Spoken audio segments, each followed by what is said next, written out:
ఇప్పుడు BC reservation కోసం చాలామంది ఉద్యమాలే చేపట్టారు. ఇప్పుడు 42% రిజర్వేషన్ కోసం ఎన్నో ఉద్యమాలు జరుగుతున్నాయి. మొన్నటికి మొన్న ఈశ్వరాచారి బీసీ రిజర్వేషన్ కోసం అది రావట్లేదని ఆత్మాహుతికి పాల్పడ్డాడు. ఇలాగే చాలా ఉద్యమాలు జరుగుతున్నాయి. ఇప్పుడు మరిన్ని వివరాల కోసం మన రాజు రిపోర్టర్ అందిస్తారు. రాజు గారు చెప్పండి. బీసీ కులాల ఐక్య వేదిక రాష్ట్ర అధ్యక్షులు బేరి రామచంద్ర యాదవ్తో మా తొలి వెలుగు న్యూస్ ఛానల్ ఆయన స్వగృహానికి రావడం జరిగింది. ప్రస్తుతం బీసీలకు జరుగుతున్న కొన్ని అంటే వారికి దక్కేంత వరకు వాళ్ళు గత 6 సంవత్సరాల నుంచి ఉద్యమాల్లో పాల్గొంటున్నారు. ఈ నేపథ్యంలో మొన్న కూడా ఇందిరా పార్క్ దగ్గర భారీ ఎత్తున నిరసన కార్యక్రమాలు చేపట్టడం జరిగింది. అదేవిధంగా మహిళలతో పాటు ఈ ఉద్యమాలు చేపట్టడం జరిగింది. ఈ నేపథ్యంలో ఈ సమస్యలు ఎలా ఉన్నాయి, అలాగే మరి ప్రస్తుతం 11వ తేదీన జరగబోయే సర్పంచుల ఎన్నికలలో మరి బీసీ కులస్తులు గెలుపొందుతారా అనే ప్రశ్న తలెత్తుతుంది. వాటి విధానంపై బేరి రామచంద్ర యాదవ్ గారితో అడిగి తెలుసుకుందాం. మరి ముఖ్యంగా సర్పంచుల ఎలక్షన్స్ 3 విడతలు పెట్టారు మరి కాంగ్రెస్ పార్టీ ప్రభుత్వం. మరి ముఖ్యంగా ఏదైతే వాళ్ళు వాగ్దానం చేసిరో కాంగ్రెస్ పార్టీ రేవంత్ రెడ్డి గారు బీసీలకు 42% ఇస్తామని చెప్పేసి వాగ్దానం చేయడం జరిగింది. మరి దానికి ఎన్నో జీవోలు తీసుకొచ్చి మరి 9వ షెడ్యూల్లో పెట్టకుండా మరి 46 అని చెప్పేసి అమలు చేసి మరి బీసీలకు రావాల్సిన వాటా ఇప్పుడు దాదాపు తెలంగాణ రాష్ట్రంలో 12,800 పైచిలకు సర్పంచులు ఎన్నికలు చేయడం జరుగుతుంది. అందులో భాగంగా ఇప్పుడు బీసీలకు ఎంత వాటా ఇచ్చిరంటే ఏర్పడ్డ తర్వాత ఏదైతే ఎందరో ప్రాణత్యాగాలు బలిదానం ద్వారా తెలంగాణ తెచ్చుకున్న తెలంగాణలో మరి ముఖ్యంగా సామాజిక తెలంగాణ కోసం మరో యుద్ధం చేయాలని చెప్పేసి అప్పుడు మన ప్రొఫెసర్ జయశంకర్ సార్ కూడా అనడం జరిగింది. మరి నిజంగా కూడా ఆయన చెప్పింది వాస్తవమే. మరి ఇప్పుడు చూస్తున్నాం తెచ్చుకున్న తెలంగాణలో దొరలకు వాళ్ళ అధికారం అంతా వాళ్ళ చేతిలో పెట్టుకొని ఈ తెచ్చుకున్న తెలంగాణలో బడుగు బలహీన వర్గాలకు ఏదైతే ఫలాలు అందాల్లో అవి అందకుండా పోయినాయి.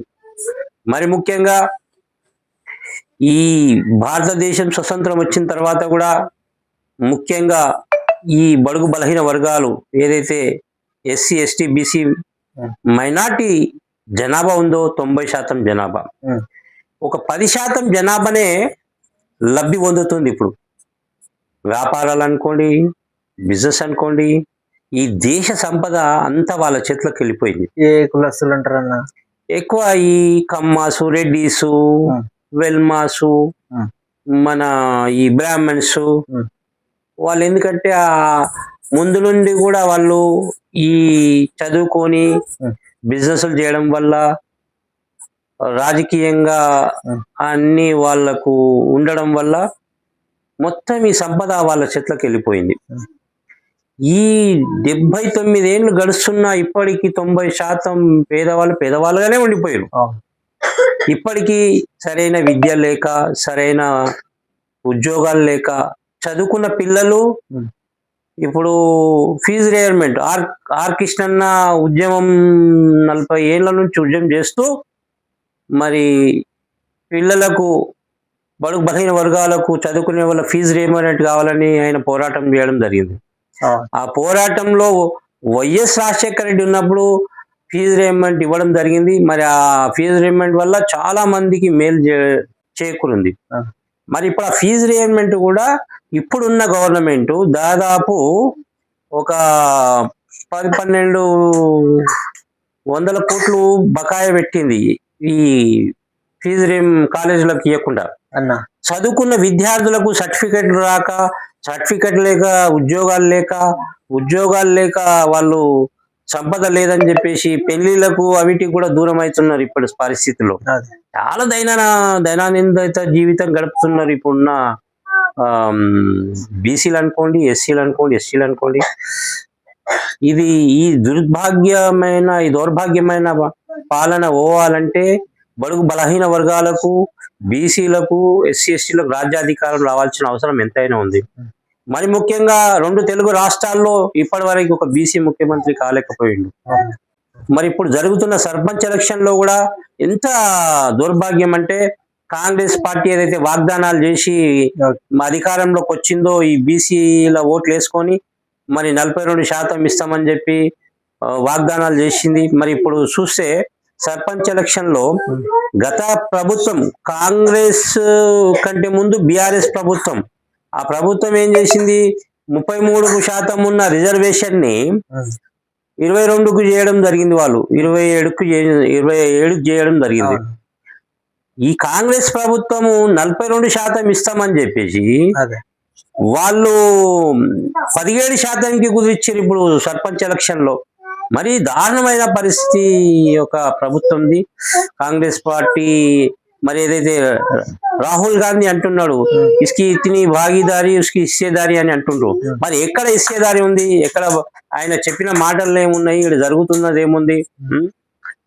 ఇప్పటికి కూడా మరి చూస్తున్నాం అన్ని జనరల్ స్థానాలు పెట్టడం, ఎక్కువ జనరల్ స్థానంలో పెట్టి అదే మళ్ళా అగ్రవర్ణాలు, రెడ్డిలు, ఈ దొరల పాలన లెక్క వీళ్ళు గ్రామాలల్లా ఇప్పుడు మనం చూస్తున్నాం. నల్గొండ జిల్లాలో ఒక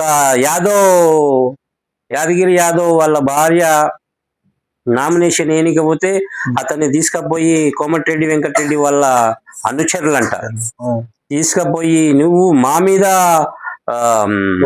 పోటీ నిలబడతావురా అని దుర్భాషలాడుతూ రోజంతా కార్లలో తిప్పుతూ అతన్ని మేము చూసాం. అక్కడ ఆయన దగ్గరికి పోయి ఈ ఏళ్లకు కాళ్ళకు చాకులతో పొడిచి మరి విస్కీ బ్రాండీలో వీళ్ళ మూత్రం పోసి తాపియడం, అది ఎంత దౌర్భాగ్యమైన పరిస్థితి అంటే సభ్య సమాజం సిగ్గుతో తలదించుకునే వ్యవస్థ లాగా తయారైపోయింది.